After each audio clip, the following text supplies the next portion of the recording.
খাজুরা থেকে এসেছি। এখানে ঈদের মৌসুম, অনেক সুন্দর পরিবেশ, অনেক লোকজনের ভিড় ২ দিন থেকে। অনেক ভালো লাগতেছে ঘুরতে এসে। গণভবনে ঘুরতে আসছি।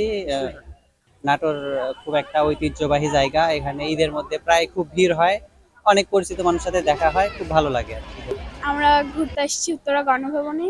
খুব ভালো লাগছে, অনেক মানুষজন, ভিড়, ভালো লাগছে। আজকে নাটোরের রাজবাড়িতে একদিকে ঘুরতে আসছি। আজকে ঈদের দ্বিতীয় দিন, এখানে অনেক ভিড়, তাও আমরা ঘুরে আর কি দেখছি আর কি।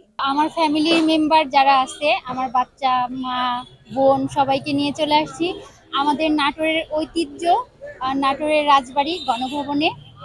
এখানের পরিবেশটা অনেক সুন্দর ছিল, যেহেতু সব সময় ওইভাবে সময় করা হয় না।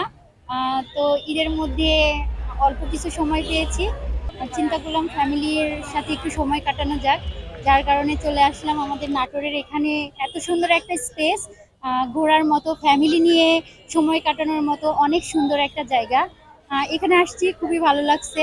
আপনারা যদি চান আমাদের নাটোরের ঐতিহ্যকে ধারণ করতে বা দেখতে, চলে আসতে পারেন।